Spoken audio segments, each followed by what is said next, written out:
Alright guys, welcome back to our channel right here.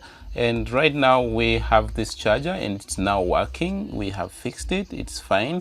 It had a problem that when you would twist it, try to charge until it stopped entirely. So we have fixed it and closed it together, and you can see that. So anyway, if you want to see how we've gone through the entire process, you watch till the end. It's a bit interesting what brings us up here today, and today I think it's something that many people will ignore to bring to you. Now this is a charger for a Lenovo laptop, and for some reason it's unable to charge, but then the owner says they've been having frequent problems around this junction, and they had to twist it a bit to get power. But then on close examination you can see that there's some sort of like breakage happening right there. I hope you're able to see what I'm talking about. Somewhere right there you can see that is showing that this has been compromised. So what's the course of action here? The course of action here is that we are going to take apart this block right here. I'll show you how to do that without making this thing ugly after the repair. And then two, we are going to cut this and push it in. Now that will help us with getting this to sit back in neatly. So anyway, let's begin with this. Now the process of taking it apart, we need a chemical reagent, that's sort of an organic solvent that helps us with the entire process of taking it apart. And we for now I'm going to use gasoline. This is sort of like some sort of petroleum derivative that turns out to be of low density and therefore is a solvent. Now that said, we just need a piece of paper right here, and the trick behind this piece of paper is that it's going to help us deliver this this solvent for organic adhesive through the gaps that we have here.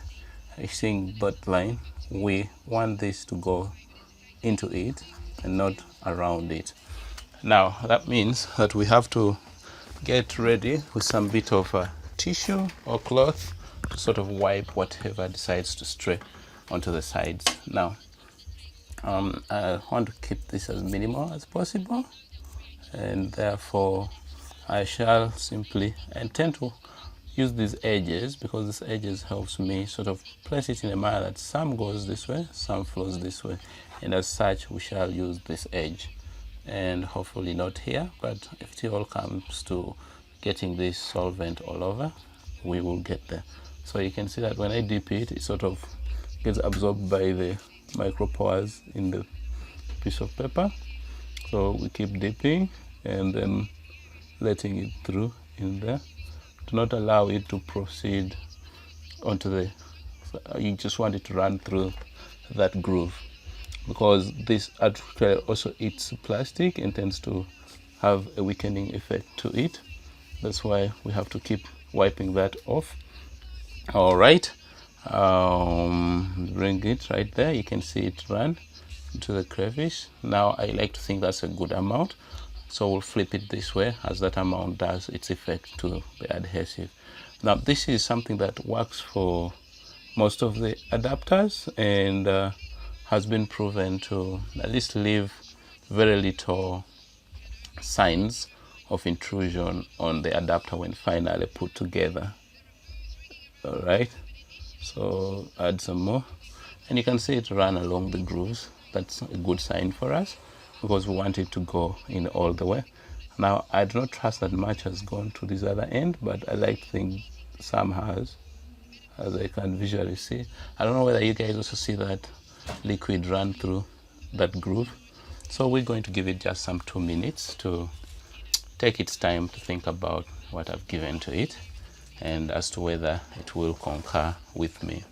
Now at this point, I think let me take this opportunity to ask you guys to subscribe. Here at Opioz Laboratory, we promise that we shall bring you repairs, the process from opening to fixing the device, such that in case you have a similar gadget, you can simply reproduce the steps. Now We shall follow this up with review videos that sort of highlight the concepts and principles that were encountered in fixing this device. And then the third category of video is one which is purely theoretical, trying to introduce you to the physics behind the repair so that you understand how the individual components work, and that will empower you to fix wholly new devices that haven't been featured even on this channel. So that's like more of us empowering you to be independent of whatever repair we have or haven't done so far. Now, that said, I think enough time has elapsed. Let me just put this to the side, and I hope I don't need its services anymore. And you can see just a mere pull across it allows it to just come apart. Now, this saves you from struggling with a lot of pliers and screwdrivers, trying to rip in between. And this is a skill that you need to know that cuts across. Now, here, what has enabled me to do this perfectly is the concept of chemistry. Now, if you understand the theory of mixtures and solutions, then that shall help you. So some bit of organic chemistry, but now that's a bit too far-fetched. Now this has to come out. I think there's some adhesion to this end. Okay, but anyway, today we are interested in this. So now we need to get a soldering gun and disconnect this. But while inside, always take note of the polarity of this. You can see that the white is outermost and the black is connected to the innermost interface. Now we're going to pick this out and then dissect it, and that's where our soldering gun comes in, which for some reason always takes a leave. But let me find it, and we'll be at it soon. All right, now that we are going to solder, we need our soldering gun, and then solder wire, and then we need flaps to allow us work freely.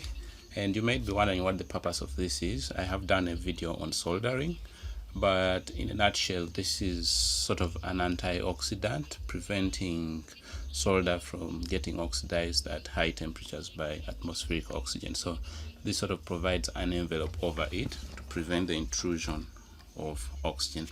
Now, having said that, please go and watch the soldering video.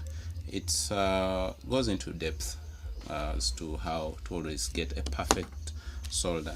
We shall expound on it and keep giving you skills here and there. You might see me do something with ease, but it may seem a bit hard for you. And that we are here, let me start prepping my soldering gun. So one of the things that tend to help is always trying to clean all the surface oxidized solder and then retin it with some sort of fresh one. This normally allows for proper heat transfer between the soldering gun and wherever we have to. Now we are in there, we are disconnecting this, so I'm going to be exerting some tension, pulling down force on this part as I apply heat at both these terminals right there, and that snaps open, leaving the reception points also open. Okay, this sort of felt like making it more open, and that is that. Now, having done that, the next stage is for us to bring this. Now we are going to dissect this along this length and make sure we can pass our fresh segment of wire through. So this is how I hold my surgical blade in the upward direction, so that as I shove in, it is cutting through. Okay, be a little careful there, and that provides a neat cut, other than me trying to hold the surgical blade upside, like the right way around. I wonder why, I wonder why I'm getting rather darkish. Anyway, but I believe you see what I'm doing, because anyway, I'm not doing any extreme micro soldering. Be careful not to cut yourself. Surgical blades can really be notorious at it. That's why I've chosen to push upwards, such that any cutting force is mostly away from my anchoring hand at the bottom. All right, now that we are here, I think this should expose this. Let me see if this allows to come out. I'm quite sure this is well cut. Right? Yeah, it is.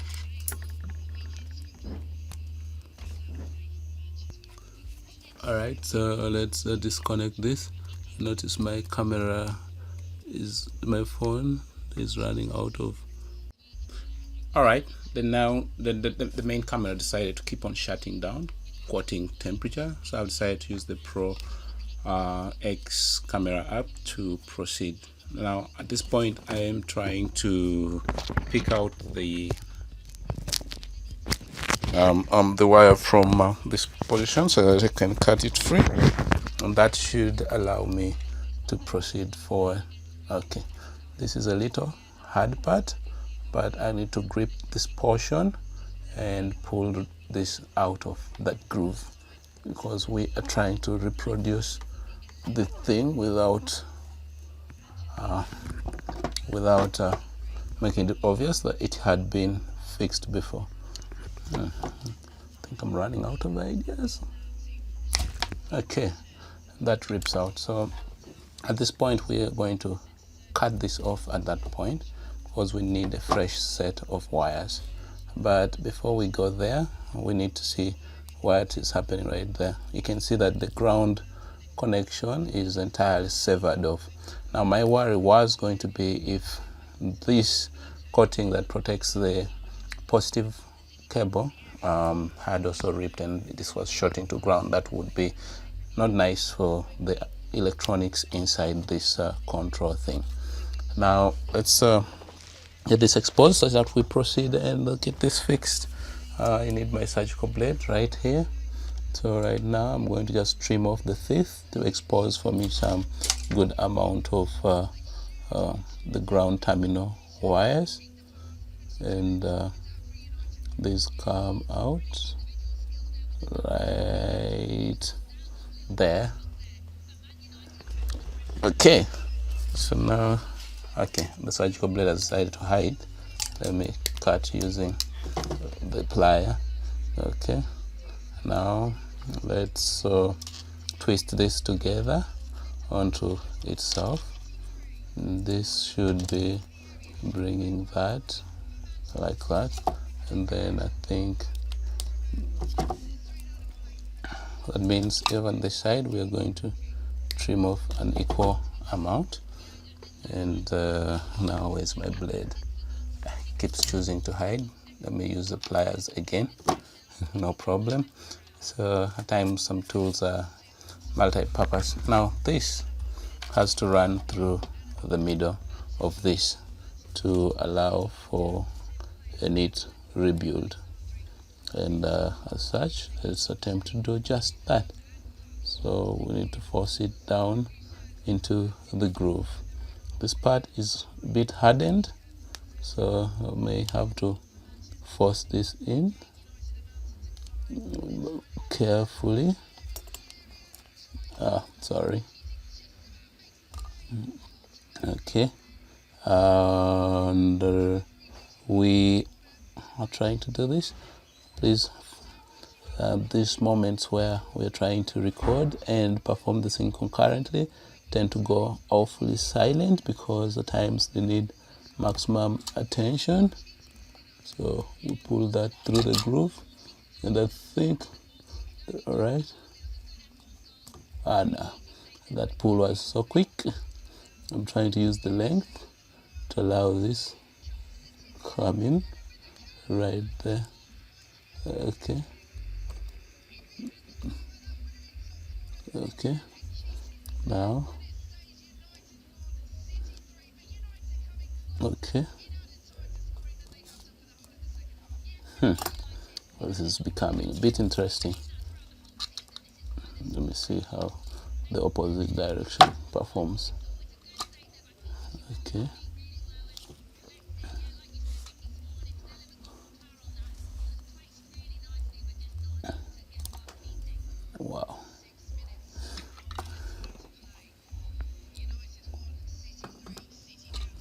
why can't I get it all the way in here?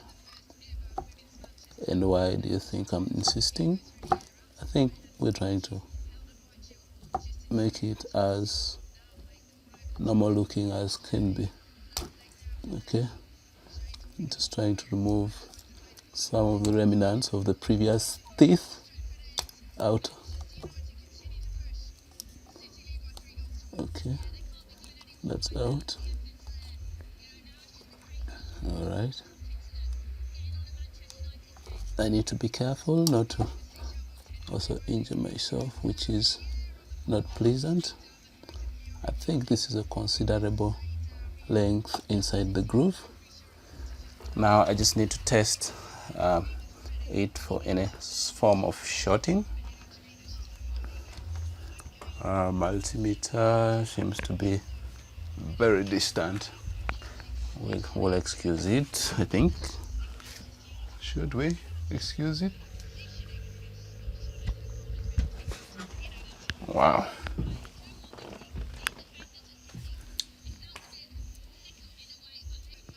Okay, so we are going to proceed, and the next stage involves us soldering, but before we do that, we need to bring some insulation around the ground terminal pin. The next thing is we were insulating the ground pin, not to leave it as naked and exposed as it was. So this makes sure that it's not in any way shorting to the ground. So now we need to tin the tips of these two wires that we are going to solder in there. So first things first, apply flux, that is to prevent atmospheric oxidation of the solder as we do.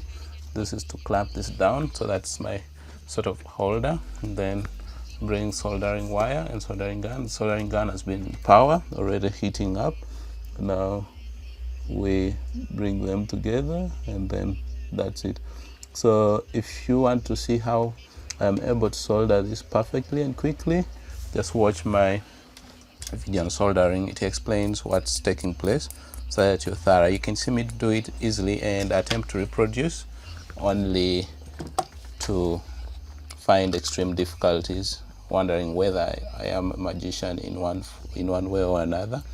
But now that we have applied solder at that tip, next thing is for us to solder this down. Remember, we had memorized the color coding, but in case you hadn't, times white or red is usually the positive terminal, and on the pointed with this Sonic keeps on shutting down my camera, claiming it has heated up and needs to protect it. Anyway, we were at the stage where we put the terminals for soldering, but then I was telling you white and red are usually positive, and then that's the ground, and it's always indicated. So we're going to record in small clips, put in the ground terminal, which is there. V out is usually the positive, so if you see return or ground, that is usually for our negative terminal, and this sort of like is blocking that area, but I hope you're able to see.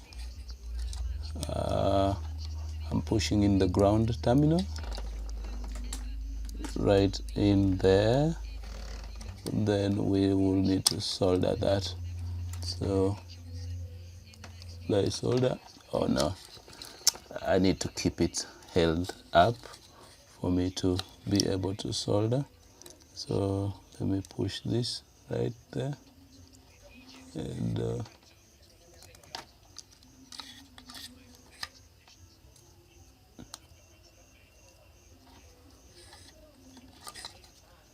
okay. Now it's a bit annoying when you're recording and also working. Okay, as the ground pole is soldered in, next we go for the positive or V out terminal, and then okay, now we